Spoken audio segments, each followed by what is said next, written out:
చిగురించబోతుంది. గొప్ప దినాలు నువ్వు చూడబోతున్నావు. నీ యేసుకు సమస్తము సాధ్యమే. గుడ్ మార్నింగ్ దేవుని ప్రియ కుమారుడు, గుడ్ మార్నింగ్ దేవుని ప్రియ కుమార్తె. Special good morning to you. ఈ ఉదయమున దేవుడు నీతో మాట్లాడుతూ నేను బలపరచడానికి ఇష్టపడుతున్నాడు. దేవుడు మీతో మాట్లాడుతూ మిమ్మల్ని ఆదరించడానికి ఇష్టపడుతున్నాడు. ఒక విషయాన్ని బైబిల్ గ్రంథం నుంచి మీకు జ్ఞాపకం చేస్తాం. ఈరోజు దేవుని బలమును మీ పైన దేవుడు విడుదల చేయాలని నేను కోరుతున్నాను. దైవజనుడిగా మీ పైన ఆయన కోరిక మీరు ఫలించాలని, బలపరచబడి ఉండాలని, అన్ని విషయాలు కూడా మెరుగైన స్థితిలో ప్రియుడా నీ ఆత్మ వర్ధిల్లుచున్న ప్రకారము, గుర్తుపెట్టుకోండి, ప్రియుడా నీ ఆత్మ వర్ధిల్లుచున్న ప్రకారం నువ్వు అన్ని విషయంలో కూడా వర్ధిల్లుతావని చెప్పి లేఖనాలు చెప్తున్నాయి. ఈ ఉదయం ఒక విషయాన్ని మీకు జ్ఞాపకం చేయడానికి ఇష్టపడుతున్నాను. దేవుని లేఖనాల్లో యేసయ్య తన పరిచర్యను ప్రారంభించినప్పుడు ఆయనతో పాటు ఎవరు కూడా సహకారులు లేరు. ఆయన ఒక్కడే పరిచర్యను ప్రారంభించాడట. ఒక్కడే అందరికి కూడా పరలోక రాజ్యము చాలా సమీపంగా ఉందని చెబుతూ ఇక మారు మనసు పొందని విషయాన్ని ఒక్కడిగా వెళ్ళి చెప్పడం ప్రారంభించాడు. నిజమే, కొన్ని ప్రారంభాలు ఒక్కడిగానే ప్రారంభమవుతాయి, కానీ దాని ముగింపు ఎలా ఉండబోతుంది ఎవరు చెప్పలేరు. దైవికమైన ప్రతి విషయము కూడా ప్రారంభము కొద్దిగానే అనిపించవచ్చు. దైవికమైన ప్రతి విషయం ప్రారంభము కేవలము అరణ్యంలో ప్రారంభించవచ్చు. అవును, నిజమే. మోషే జీవితం మనకు తెలుసు. తను గొర్రెలు కాసుకుంటూ వెళ్తున్న సమయంలో దేవుడు తన్ను ఒక పొద దగ్గరికి ఆకర్షించి అక్కడి నుంచి ఒంటరిగానే ప్రయాణం చేసుకుని వెళ్తున్నాడు. చూస్తే తర్వాత ఇజ్రాయెల్ దేశమును ఎన్నో లక్షల కాల్బలం ప్రజలను నడిపించుకుని ఐగుప్తు నుంచి బయటకు తీసుకుని వచ్చాడు. ఒక లీడర్ కింద నిలబడ్డాడు. వాస్తవం చెప్పనా, నిజం చెప్పనా, ఆత్మీయ జీవితము ప్రారంభము మొదట్లో ఒంటరిగానే అనిపిస్తుంది. మొదట్లో ఒక్కడిగానే నడుస్తున్నావేమో అనిపిస్తుంది. ఇంకా కొన్ని పర్యాలు, కొన్ని సమయాల్లో ఇంకా ఆపేస్తే మంచిదేమో, దేవునితో సహవాసం ఆపేస్తే మంచిదేమో, లేకపోతే ఈ మధ్యకాలంలో నువ్వు దేవుని మీద ఆశ పెంచుకో, లేకపోతే దేవుని యందు రక్షణ పొందుకొని యేసుని విశ్వాసం ఉంచి ఇప్పుడు మరలా వెనక్కి వెళ్ళిపోవాలని చూస్తున్నావేమో. నీవు మునుపు నమ్ముతున్న దేవుళ్ళు దేవతల వైపు వెళ్ళిపోవాలని చూస్తున్నావేమో. నీ మనసంతా కూడా నింపబడిన విషయాలు బట్టి, నీవు చూసిన దృశ్యాలు బట్టి, లేకపోతే నువ్వు చూసిన మనుషులు బాగోకపోవడం వల్ల, మునుపు బాగుండి ఇప్పుడు బాగోకపోవడం వల్ల నువ్వు తీసుకోబోతున్న నిర్ణయం అంతా కూడా మారిపోతుందేమో. నువ్వు వెనక్కి వెళ్ళిపోయి మరలా మునుపు బ్రతకాలని కోరుతున్నావేమో. నీకు మాట నేను చెప్పడానికి ఇష్టపడుతున్నాను. ఈ ఉదయాన్న యేసయ్యలో నిలిచి ఉన్నవాడు ఫలిస్తాడు. నిలిచి ఉన్నవాడు పరలోక రాజ్యపు ద్వారం దగ్గరికి వెళ్తాడు, పరలోక రాజ్యంలో ప్రవేశిస్తాడు.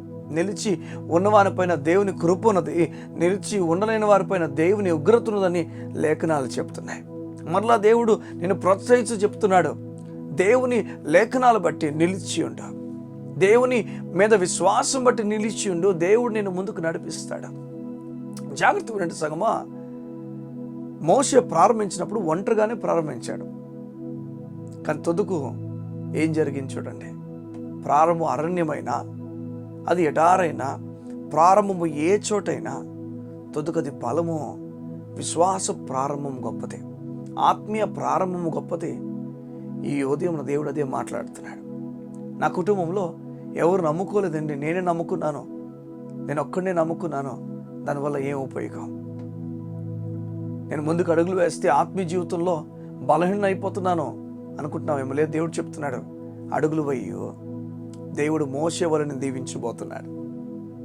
దేవుడు నిన్ను యేసయ్య పరిచర్యను జ్ఞాపకం చేసి చెప్తున్నాడు. యేసయ్య పరిచర్య కూడా ఒక్కడే ప్రారంభించాడు. తుదకు చూస్తే 12 మంది శిష్యులు, ఆ తర్వాత ఇంతవరకు మనం మాట్లాడుకునేంత వరకు ఆయన పరిచర్య కొనసాగింది. దేవుడు నీతో మాట్లాడుతున్నాడు. దిగులు పడద్దు, అధైర్యపడిపోద్దు. ఒంటరిగానే కొన్ని ప్రారంభించాలనుకుంటున్నావేమో. బిజినెస్ ఒంటరిగా ప్రారంభించాలనుకుంటున్నావేమో, లేకపోతే ఏదైనా కార్యం ఒంటరిగా చేయాలనుకుంటున్నావేమో. వెళ్ళు, చెయ్యు. ప్రభువులో దేవుని వాక్య ప్రకారమే ప్రతిదీ కూడా ముందుకు ధైర్యంగా వెళ్ళి చేయ. ఆయన మీద ఆధారపడి చెయ్యు. ఆయన బలమైన కార్యం నీ కొరకు చేయబోతున్నాడు. ఈ ఉదయమున నేను నమ్ముతున్నాను, పిరికితనం పోతుందని ధైర్యంగా అడుగులు వేసేవారు ఈ ఉదయం నా దేవుని చేత ప్రేరేపించబడి ముందుకు వెళ్తారని.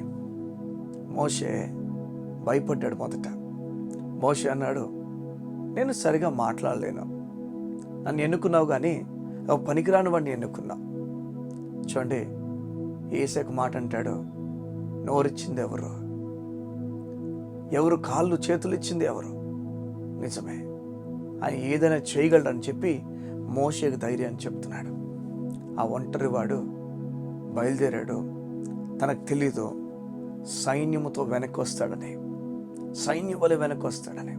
ఆత్మీయ జీవితము ప్రారంభంలో తెలియదేమి కూడా. యోసేపు జీవితం మనకు తెలుసు.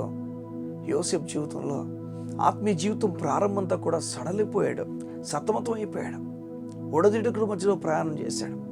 తొదక ఆత్మీయ జీవితం ఎంత బలపరచబడ్డాడు, ఎంత ఉన్నతమైన స్థానానికి ఎత్తబడ్డాడు. ఈ ఉదయం దేవునితో మాట్లాడుతున్నాడు. ఆత్మీయ జీవితంలో వెనకడుగులు కాదు కానీ ముందుకు అడుగులు వేయం. బలమైన కార్యాలు నువ్వు చూచుదువు కాక. కళ్ళు మూసుకుంటావా? యువతిని గురించి ప్రార్థన చేస్తాను. మా ప్రియ పరలోకపు తండ్రి, నీకు వందనాలు. నీ బిడ్డల ఆత్మీయ జీవితంలో బలపరచబడి గొప్ప ధైర్యంతో నెమ్మదితో ముందుకు అడుగులు వేసే వ్యక్తులుగా చేయండి.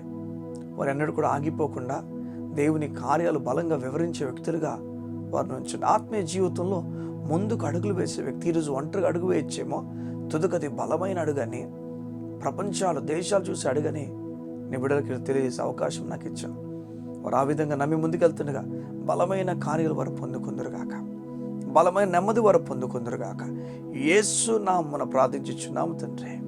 ఆమేన్, ఆమేన్. ఆత్మీయ జీవితము అన్నిటికన్నా గొప్పది. బైబిల్లో మాట ఉంటుంది, ఒకవేళ ఈ లోకపు ఎక్సర్సైజ్ చేస్తే అది కేవలం లోకం వరకే పరిమితమట. కానీ ఆత్మీయ ఎక్సర్సైజ్ ఉందట, అది దేవుని వాక్యం చదువుకొని ప్రార్థనలో గడపడం, దేవునితో గడపడం. అట్టిది ఈ యుగమందు మాత్రమే కాదు కానీ రాబోయే యుగానికి కూడా అది పనిచేసే ఒక విషయం. అట్టి కృపానికి ఇచ్చి దేవుడు నడిపించునుగాక. God bless you. See you tomorrow.